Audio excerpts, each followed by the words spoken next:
ለዘመናት የአንዲት ኢትዮጵያዊት ሴት የህይወትና ስራ መስክ ምርጫ ከራሷ ቁጥጥር ውጪ ሆኖ ቆይቷል። እንዲህ መሆኑም በብሔራዊ የሥራ ኃላፊነት፣ በኢኮኖሚ፣ በፖለቲካው መድረክ፣ በአመራር ሚና ላይ ሴቶችን ማየት እንደ ብርቅ እንዲታይ አድርጎታል።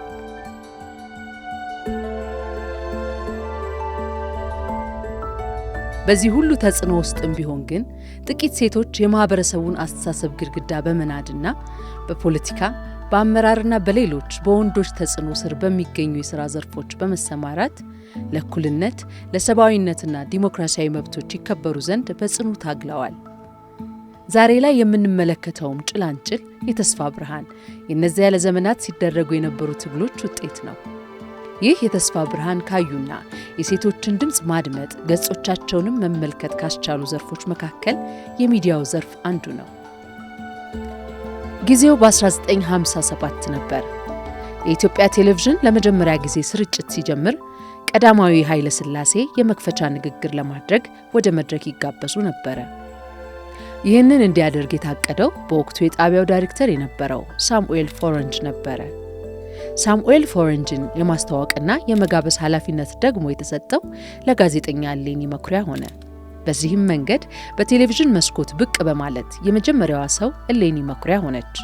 በ1933 መሃል አዲስ አበባ መርካቶ የተወለደችው እሌኒ በጋዜጠኝነት በፕሮግራም አዘጋጅነትና አቅራቢነት ለብዙ ዘመናት ስታገለግል ቆይታ በ79 ዓመቷ በ2013 ዓ.ም አርፋለች። ምንም እንኳን የቴሌቪዥን ጋዜጠኛ በመሆን እሌኒ ቀዳሚዋ ትሁን እንጂ የመጀመሪያዋ ኢትዮጵያዊት ሴት ጋዜጠኛ ሮማን ወርቅ ካሳሁን ነች። ለመጀመሪያ ጊዜ የሴት ጋዜጠኛ ድምፅ በኢትዮጵያ ሬዲዮ በኩል ብቅ ያለው በ1939 በዚች ጋዜጠኛ ነበረ። ሮማን ወርቅ በሬዲዮ ብቻ አይደለም፣ በሙያ ዘመኗ በተለያዩ ጋዜጦች ጽሑፎቿን አጋርታለች፣ መጽሐፍትንም አሳትማለች። ኢትዮጵያዊ ሴቶች በህትመቱም ሆነ በብሮድካስት ጋዜጠኝነቱ ላበረከቱት ተሳትፎ ትልቅ መንገድ ለመጥረግም ችላለች። ከዚያም በኋላ የሮማን ወርቅና የእሌኒን ዱካ የተከተሉ ጉምቱ ሴት ጋዜጠኞች ሶፊያ ይልማ፣ ሰሎሜ ታደሰ፣ እምወድሽ በቀለ፣ ጸዳለ ለማና መዓዛ ብሩ በኢትዮጵያ የሚዲያና የጋዜጠኝነት ዘርፍ ጎልቶ ከወጡ ጋዜጠኞች መካከል ይጠቀሳሉ። ጋዜጠኛ መዓዛ ብሩ የመጀመሪያውን የግል ሬዲዮ ጣቢያ በ1997 ዓ.ም በማቋቋምና ከ28 ዓመታት በላይ ተወዳጅና ተደማጭ ዝግጅቶችን ስታስተላልፍ ቆይታለች። የጨዋታ እንግዳዋ ፈርጥ የሸገር ካፌ ፕሮግራሞች ፈጣሪ ጋዜጠኛ መዓዛ ብሩ በዚህ ዓመት በተካሄደው የኢጋድ የሚዲያ ሽልማት የህይወት ዘመን ተሸላሚ ለመሆንም በቅታለች።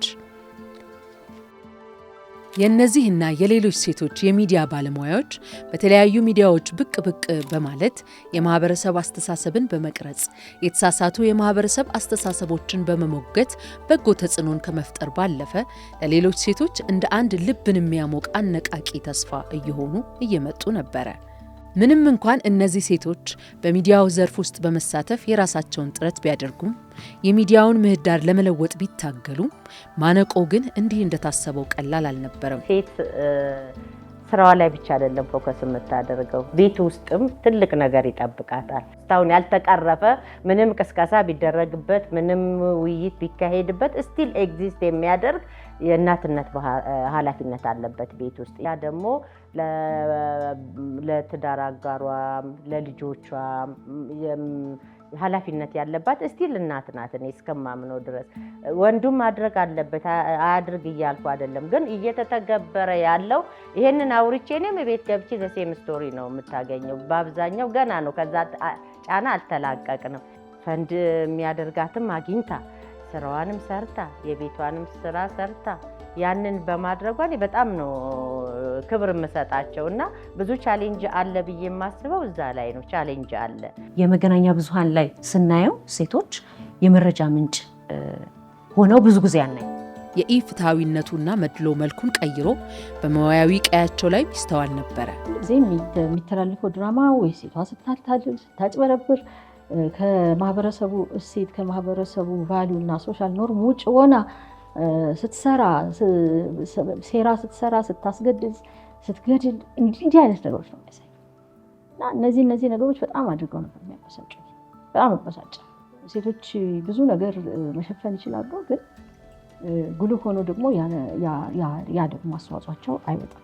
ምንም እንኳን ሴቶች በፕሮግራም አዘጋጅነትና ዘጋቢነት መሳተፍ ቢጀምሩም ጠንከር ያሉ ፖለቲካዊ ጉዳዮች፣ ብሔራዊ ዘገባዎችና ከፍ ያሉ ርዕሰ ጉዳዮች ለወንዶች ሲሰጡ ሴት ጋዜጠኞችና አዘጋጆች ቀለል ያሉ የዜና ርዕሶችና በማህበራዊ ፕሮግራሞች እንዲወሰኑ ይደረግ ነበረ። ይህም ባለሙያዎቹን ለሌላ ትግልና እንቅስቃሴ እንዲነሳሱ አደረገ። ጠንካራ ፕሮግራሞች የሚባሉት ነገሮች ብዙውን ጊዜ ለሴቶች አይሰጡም። ያው ጠንካራ የምንላቸው ፕሮግራሞች ለምሳሌ እንደ ኢኮኖሚ ላይ ትኩረት የሚያደርጉ፣ ፖለቲካ ላይ ትኩረት የሚያደርጉ ጠንካራ ነገሮች ሲሆኑ፣ ውይይቶች ሲሆኑ እንደነዚህ አይነት ነገሮች ላይ ሴቶች ብዙውን ጊዜ አይመደቡም። ብዙም ተሳትፎም አልነበራቸውም። የሴቶች የጡረታ መብት አይከበርም ነበር። ሴቶች ጡረታ ይቆረጣል ከደሞዛቸው። ነገር ግን ለሴቶች ጡረታ መብት የላቸውም፣ አይከፈልም። አንድ ጊዜ የጤና ቢሮ ኃላፊ ናት አንድ ወረዳ ላይ ልሰራ ሄድኩ። እንግዲህ ከዚህ ቦታ ጋዜጠኛ መጥተዋል ተብሎ ነው የተነገራት እና ይመስለኛል የሆነ ወንድ ተለቅ ያለ ነው ኤክስፔክት ያደረገችው እና ጋዜጠኛው የታሉ ያለች ዞራሻ አጠገቧ ነው ያለው። አይ ጋዜጠኛዋ እኔ ነኝ። ውይ አንቺ ነሽ አለችና እንደነዚህ አይነት ነገሮች ይገጥማሉ።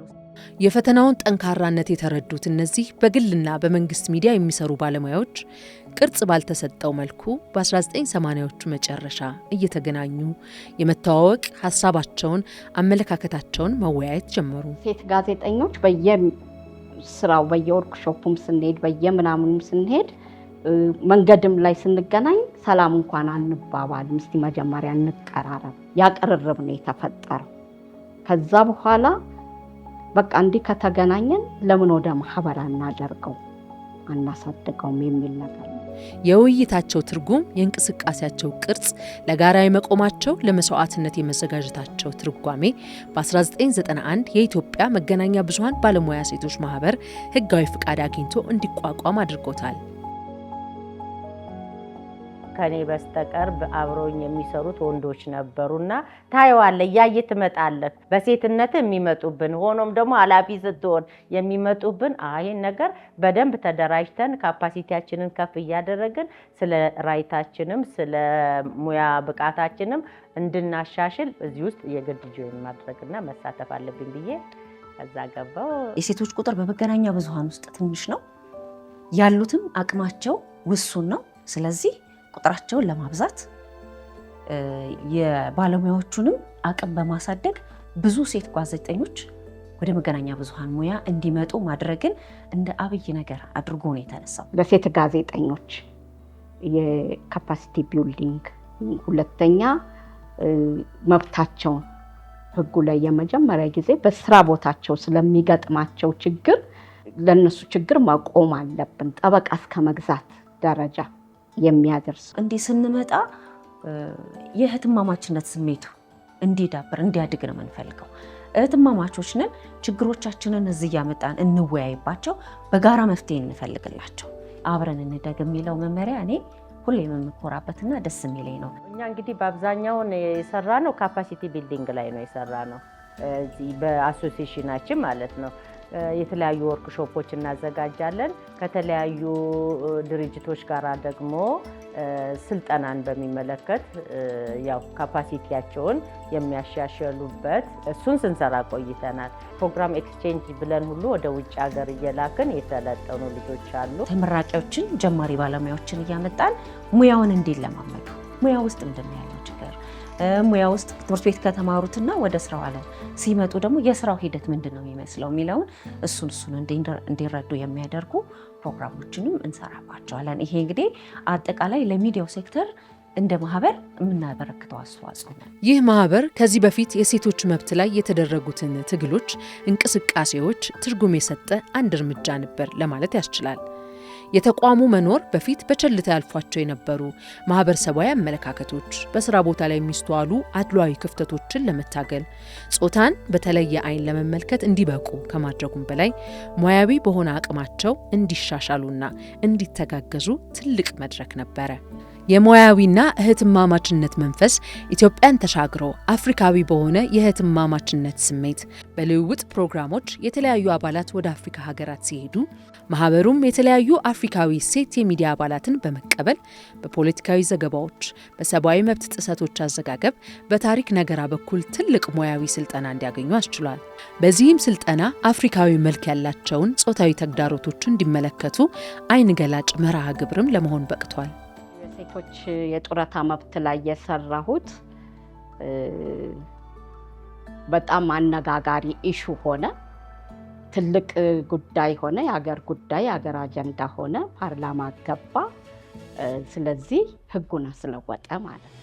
ቀደምት አባላትና መስራቾች ወይም አንጋፋዎቹ የሚዲያ ባለሙያዎች ለተተኪ የማህበሩ አባላት ጥብቅ የሆነ የሙያዊ ስነ ስርዓት በማስተማር ከህይወት ልምዳቸው በማካፈል በትውልድ ውስጥ ያለውን አስተሳሰብ ክፍተት አልባ ተቀጣጣይነት ያለው የማይበገር ሴት ባለሙያነት እንዲስፋፋ ማድረጉን በብዙሃን መገናኛ ላይ ለሚገኙ ባለሙያዎች ብቻ ሳይሆን በሌሎች ሙያዎች ላሉ ሴቶችም ድምጽ የመሆን ጉልህ ሚናም ነበር።